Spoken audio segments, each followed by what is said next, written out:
الحمد لله رب العالمين إن الله وملائكته يصلون على النبي يا أيها الذين آمنوا صلوا عليه وسلموا تسليما اللهم صل على سيدنا ومولانا محمد وعلى آل سيدنا وصحبه سيدنا ومولانا محمد وبارك وسلم عليه الصلاة والسلام عليك يا سيدي يا رسول الله وعلى آلك وصحبك يا سيدي يا حبيب الله.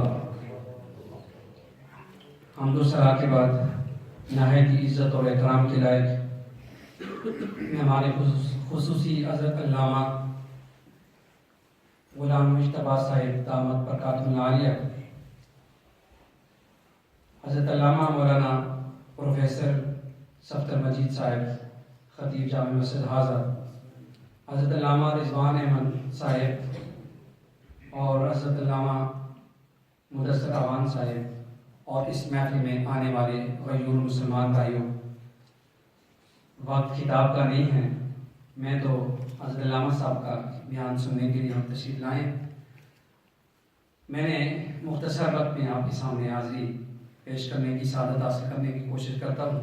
اللہ تبارک و تعالیٰ نے ارشاد فرمایا ورفعنا، اللہ کا ذکر، اور اے محبوب ہم نے آپ کی خاطر آپ کے ذکر کو بلند کر دیا. یہ ایک مسلمہ حقیقت ہے کہ حضور علیہ السلام کی ذات سدودہ صفات اللہ کی تمام مخلوق میں سے سب سے افضل و اعلیٰ و بالا،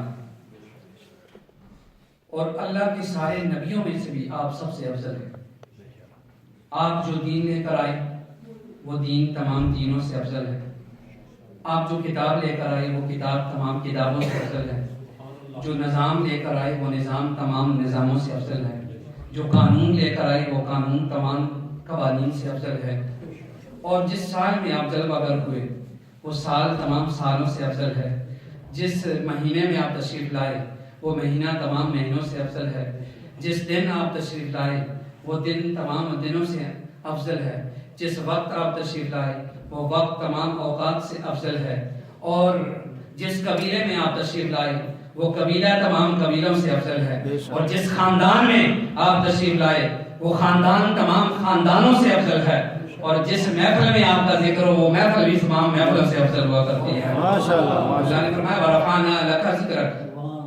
قاضی ایاز مالکی علیہ الرحمہ کتاب شفا شریف میں لکھتے ہیں اپنی کتاب کے اندر کہ اللہ نے فرمایا کہ جعلتک ذکرا من ذکری فمن ذکرک ذکرنی. اللہ نے فرمایا کہ محبوب ہم نے آپ کے ذکر کو اپنا ذکر بنا دیا ہے. جس نے تیرا ذکر کیا اس نے میرا ذکر کیا. اور اللہ نے محبوب صلی اللہ علیہ وسلم کی کو وہ مقام عطا کیا ہے جہاں تک کوئی اور پہنچا نہیں ہے. جب کچھ بھی نہ تھا تو اس وقت بھی ذکر مصطفیٰ ہو رہا تھا. خود رب ذوالجلال اپنے محبوب کا ذکر کر رہا تھا. جب کائنات ختم ہو جائے گی اس وقت بھی ذکر مصطفیٰ رب ذوالجلال اپنے محبوب کا ذکر کرنے والا خود موجود ہوگا. اور اللہ نے اپنے محبوب صلی اللہ علیہ وسلم کی شان یہ بیان فرمائی ہے ورفعنا لک ذکرک. اے محبوب ہم نے آپ کی خاطر آپ کے ذکر کو بلند کر دیا ہے. قاضی ایاز مالکی لکھتے ہیں کہ حضرت ابو سعید خدری رضی اللہ تعالیٰ ایک روایت ہے کہ حضرت جبرائیل علیہ السلام حضور صلی اللہ علیہ وسلم کی بارگاہ میں حاضر ہوتے ہیں. عرض کرتے ہیں یا رسول اللہ کیا آپ جانتے ہیں کہ آپ کی ذکر کو رب نے کیسے بلند کیا؟ تو پیارے آقا صلی اللہ علیہ وسلم نے فرمایا کہ اللہ بہتر جانتا ہے. تو جبرائیل نے عرض کی کہ اللہ فرماتا ہے اذا ذکرت ذکرت معی. جہاں میرا ذکر ہوگا وہاں تیرا ذکر ہوگا. اور کائنات میں جہاں جہاں ذکر خدا ہوتا ہے وہاں وہاں ذکر مصطفیٰ بھی ہوتا ہے. کائنات کا ذرہ ذرہ اللہ کا ذکر کر رہا ہے. سبح للہ ما فی السماوات و ما فی الارض. زمین و آسمان میں ہر چیز اللہ کی حمد اور ثنا بیان کر رہی ہے, اللہ کا ذکر کر رہی ہے. اور جہاں جہاں ذکر خدا ہوتا ہے وہاں وہاں ذکر مصطفیٰ بھی ہوتا ہے. اللہ کا منشا یہ ہے جہاں میرا ذکر ہو وہاں ذکر میرے محبوب کا بھی ذکر ہو. یہی وجہ ہے کلمے میں دیکھو تو خدا کے ذکر کے ساتھ مصطفیٰ کا ذکر ہے, اور اذان میں دیکھو تو خدا کے ذکر کے ساتھ مصطفیٰ کا ذکر ہے, اور نماز کے اندر دیکھو تو ذکر خدا کے ساتھ ذکر مصطفیٰ ہے، اور خطبہ کے اندر دیکھو ذکر خدا کے ساتھ ذکر مصطفیٰ ہے، ہماری مسجدوں میں دیکھو تو ذکر خدا کے ساتھ ذکر مصطفیٰ ہے، ہمارے گھروں میں ذکر خدا کے ساتھ ذکر مصطفیٰ ہے، جدھر جدھر خدا کا ذکر ہوتا ہے ادھر ادھر ذکر مصطفیٰ بھی ہوتا ہے۔ ہمارا یہ تو امتیاز ہے، ہم نعرہ تکبیر بھی لگاتے ہیں، نعرہ رسالت بھی لگاتے ہیں، اس لیے ہم ذکر خدا بھی کرتے ہیں، ذکر مصطفیٰ بھی کرتے ہیں۔ اللہ نے محبوب کو وہ شانیں عطا کی ہیں، وہ عظمتیں عطا کی ہیں، آپ کی رفعت شان تک کوئی پہنچ نہیں سکتا ہے، نہ پہنچ سکے گا۔ اور دنیا میں آپ کی شان کو کم کرنے والے آئے، مٹ کے ان کا نام و نشان بھی نہ مٹ گیا ہے۔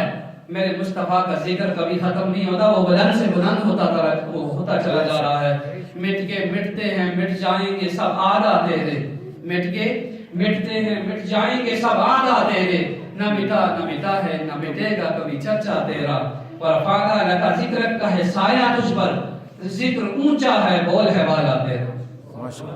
ایک روایت سنا کے آپ سے اجازت چاہوں گا۔ حضرت کعب رضی اللہ تعالیٰ سے روایت ہے، حضرت جابر بن عبداللہ رضی اللہ تعالیٰ عنہ بارگاہ رسالت معصوم میں حاضر ہوتے ہیں۔ آپ کے چہرے انور کی طرف دیکھا تو آپ کا چہرہ انور کچھ متغیر تھا، کوئی بدلا ہوا سا۔ فوراً گھر گئے، اپنی بیوی سے کہا کہ آج میں بارگاہ رسالت معصوم میں حاضر ہوا ہوں، چہرہ مصطفیٰ دیکھا کہ کچھ بدلا ہے، اور میرا خیال ہے کہ وہ بھوک کی وجہ سے ہے، گھر میں کچھ ہے تو میں نے کہا ایک بکری کا بچہ ہے، تھوڑا سا آٹا ہے، بکری کا بچہ ذبح کیا، میں نے کہا کہ روٹیاں بناؤ، خود بارگاہ رسالت میں حاضر ہوتے ہیں، یا رسول اللہ آپ ہمارے گھر تشریف لائیں، آپ کھانا تناول فرما لیں۔ آپ صلی اللہ علیہ وسلم حضرت جابر بن عبداللہ رضی اللہ عنہ کے گھر پہ تشریف لے آئے، آپ نے فرمایا اجمالی قومک، اپنی قوم ساری کو بلاؤ۔ آپ نے فرمایا کہ ٹولیاں ٹولیاں کر کے، گروہ گروہ کر کے بھیجتے جاؤ، میرے آقا صلی اللہ علیہ وسلم اپنے ہاتھوں سے ڈال کر دے رہے ہیں، صحابہ کھاتے ہیں جاتے ہیں۔ سارے صحابہ نے کھانا کھا لیا، اب دیکھا تو اس برتن کے اندر جتنا کھانا تھا پہلے اسی طرح موجود ہے، روٹیاں جتنی پہلے تھی اتنی ہی موجود ہے، سارے صحابہ نے کھانا کھا لیا۔ آپ نے فرمایا کہ کھاؤ لیکن وَلَا تَكْسِرُ الْعَظْمِ، لیکن ہڈیوں کو نہ توڑنا۔ وہ ہڈیاں جمع کی تو میرے مصطفیٰ صلی اللہ علیہ وسلم نے اپنا ہاتھ مبارک اس پہ رکھا، کچھ پڑھا، راوی کہتے ہیں مجھے پتا نہیں چلا کیا پڑھا، میرے مصطفیٰ کے دست مبارک کا لمس ان ہڈیوں پہ پڑا، دیکھتے ہی وہ بکری کا بچہ کان جھاڑتے ہوئے کھڑا ہو گیا۔ اللہ تکبیر، اللہ رسالت، محمد مصطفیٰ، محمد مصطفیٰ، میرے مصطفیٰ صلی اللہ علیہ وسلم نے فرمایا کہ جابر اپنی بکری کا یہ جو بچہ ہے جو ذبح کیا تھا لے جاؤ گھر۔ جب گھر میں لے کر گئے تو بیوی کہتی ہے کہ کیا یہ وہی بچہ نہیں ہے جس کو آپ نے ذبح کیا تھا؟ ان کا وہی ہے۔ ان کا خدا کی قسم اب میں یقین سے کہتا ہوں کہ اشہد ان محمد رسول اللہ، وہ اللہ کے سچے رسول ہیں۔ اب ہمیں یقین کامل ہو گیا، پہلے بھی ہم مانتے تھے۔ حضور علیہ السلام کو اللہ نے اتنی عظمتیں عطا کی ہیں، وہ شان والا نبی، ہمیں تو یہ اعزاز حاصل ہے کہ ہم حضور صلی اللہ علیہ وسلم کی امت میں سے ہیں، اور آج امت مسلمہ کا شرازہ بکھرتا چلا جا رہا ہے، اور طرح طرح جہاں جہاں دیکھے امت مسلمہ مار کھا رہی ہے۔ امت مسلمہ کے اندر فتنے پھوٹ پڑے ہیں، جس طرح تسبیح کے دانے بکھر جاتے ہیں اسی طرح فتنے اس امت کے اندر پھوٹ گئے ہیں۔ جہاں دیکھو مسلمان ظلم و ستم کا نشانہ ہے۔ برما کے اندر دیکھو، فلسطین کے اندر دیکھو، اور غزہ کے اندر دیکھو، کشمیر میں دیکھو، مسلمان ظلم و ستم کا نشانہ ہے۔ آج بھی برما کی بچیاں پکار پکار کے کہتی ہیں کیا محمد بن قاسم دوبارہ نہیں آئے گا؟ آج فلسطین کی بچیاں پکار پکار کر کہتی ہیں کہ آج محمود غزنوی بھی نہیں آئے گا، صلاح الدین ایوبی نہیں آئے گا۔ لیکن آج ہم پھر مسیحا کی تلاش میں ہے یہ امت۔ آج ہم اتنے امت مسلمہ کے اندر جمود طاری ہو گیا ہے، ہم بے حس ہو گئے ہیں، ہمارے حکمران بحث ہو گئے ہیں، جتنے بھی اسلامی اسٹیٹ کے جو حکمران ہیں وہ سارے کے سارے بحث ہو گئے ہیں۔